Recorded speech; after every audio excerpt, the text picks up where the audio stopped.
I've heard the name, but I've never seen any of his fights. I thought, let me give him a little YouTube Google. I googled him and I sat in my car watching like a 20-minute compilation video of him just melting people, knocking them out for fun. And I was like, oh, right, that's how sparring. I was like, have I spelled the name wrong, or have I looked at the wrong guy?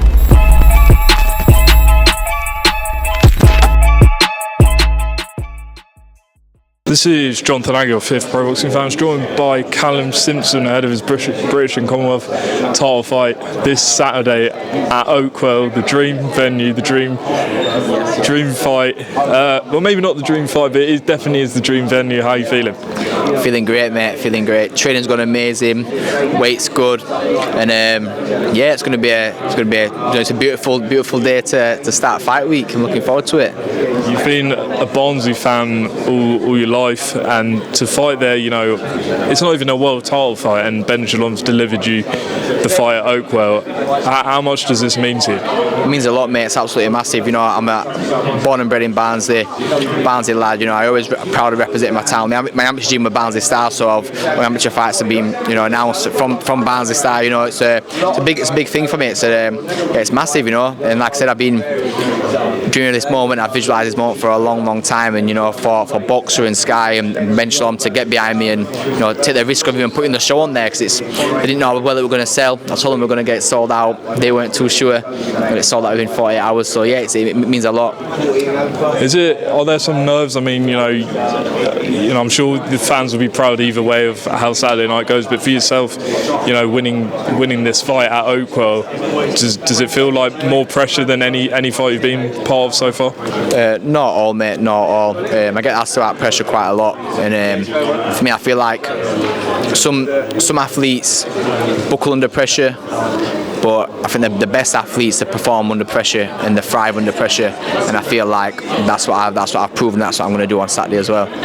We've seen Zak Chelli in a number of fights against domestic guys. What do you make of him as a fighter? I mean, he's a good fighter, you know, solid British level fighter. You know, he's got some good physical strengths, a lot of limited boxing ability, but yeah, he's a good solid British level fighter. Yeah. Why do you believe that you'll beat him on Saturday night? Because I think I'm going to be above British level, and I feel like Zak's found his ceiling now. We've seen the best Zak Chelli has had. We've seen the best he's got to bring. He don't really seem to have improved in any of his fights. And yeah, but for me, I try to improve after every fight. And every day's a school day. Every fight's a learning fight. And yeah, I just believe both in my boxing ability, physical ability, mental ability, that I'm just all round levels above him. And I'm looking forward to proving that. That said, is there anything that, you know, he brings to the table, you know, that maybe you have to be wary of, or, you know, what do you see as his biggest strengths? The biggest strengths probably his awkwardness. Just his awkwardness. He clinches a lot, and he's got a crazy overhand right that, you know, you don't want to get caught with. But other than that, obviously he's fit. You know, he's always physically straight, always physically fit, game strong. So yeah, there's that as well. But like I say, in terms of boxing ability, I think he's very limited, and he's found his ceiling, and Saturday I'm going to prove it. Just wanted to talk to you about, you know, your sparring with Artur Beterbiev.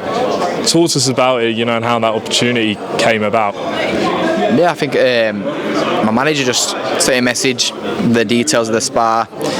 He rang me, asking, saying, do you want to spar Beterbiev? The good Canada will pay you this, will do this, da-da-da. I was like, yeah, of course, yeah, I'll do that. Like, of course, I'll free holiday in Montreal, yeah, 100%. Not actually knowing who Beterbiev was. You know, obviously I've heard the name, but I've never seen any of his fights. I thought, let me give him a little YouTube Google. I googled him and I sat in my car watching like a 20-minute compilation video of him just melting people, knocking them out for fun. And I was like, oh, right, that's how sparring. I was like, have I spelled the name wrong, or have I looked at the wrong guy? But yeah, that's how it come about. But yeah, we went over there. Supposed to go for 3 weeks. And after the first spar, they asked me to stay for an extra 3 weeks, and then they invited me again in the summer later on for a Callum Smith fight. So yeah, we got some great rounds in, and they're a great team over there as well. Does that give you, you know, did that give you added confidence, you know, knowing who he is when you looked him up, but, you know, and the fact that he asked you to come back, did it sort of, you know, increase your confidence and show you the level you're at? Yeah, of course. You know, there's world champions and there's elite world champions, and he's an elite world champion. So to know that I could more than hold my own and give him good rounds was obviously great. I've always known, but it's something that I spar world champions in England and European Commonwealth since I've been young, but like I said, he's an elite world champion, and so it gives me a lot of confidence after sparring him. On the sparring itself, I've spoken to a lot of people who've sparred him, and they all say, someone said that it felt like when he had a car crash, the power. Someone else said that the ring just feels like it's getting smaller and smaller. How would you describe what it's like to spar him? They caught me with a good right hand, and since then I've been fluent in Russian, so that's how hard he hits. Sparring's great, mate. He's similar to myself, a pressure fighter, but I pressure with a lot of shots. He pressures in just like mental pressure as well. He's very fit, strong, and you've got to be. You see a lot of guys buckle under the pressure that he puts on, but like I said, I feel like I thrive under pressure, and I've got confidence in myself, believe in myself, and I'm able to perform under that pressure. He's got a huge fight coming up against Dmitry Bivol for the undisputed light heavyweight championship. How do you think that fight plays out? Beterbiev late stoppage. Yeah, I don't see anybody beating Beterbiev. If anyone can, it'd be Bivol. But I don't see it happening. And then just on the super middleweight division, what do you think of it at the moment? We've got Canelo, who has 3 of the belts now because he's had to vacate fighting Belanga. Do you feel like it's difficult to get a world title shot given sort of the way he's holding on to the belts, or do you think maybe you could look at maybe that IBF route? I don't know what belts he's got. I don't really watch much boxing, to be fair. I don't know what belts he's got. Obviously, I know he's world champion. I didn't know he had to vacate. I thought he had them all still, to be fair. But yeah, in terms of world title belts, I'm not in that position yet to be like trying to get one. So I don't know if it's hard to get one on. I don't know if it's hard to get him in a position but I know I will get him one. We'll get in the position. So for me now, got a British title fight, Commonwealth. Next year we'll push on to European. End of that year, international, world eliminators, and then I'll let you know if it's hard to get that world title fight. But I think I'm world ranked with WB 8 at the minute. Now on box rec I'm like 30th in world or something. But after this fight I'll move well up that, and I'll just get closer and closer. And I'm sure Boxer and Scale will get the world title shot. I'm very confident in that. Finally, Callum, you were mentioning earlier about sort of the support the players have shown you and the club itself. Talk to us about sort of your relationship with the players and the club, and any players maybe that you speak to regularly. Yeah, we've got a great relationship with the players and the club. The Liam Kitchen walked well. He's just left them this season, but he walked me out for one of my fights, my Sky debut when I fought him in Manchester, and a lot of the players were ringside for that as well.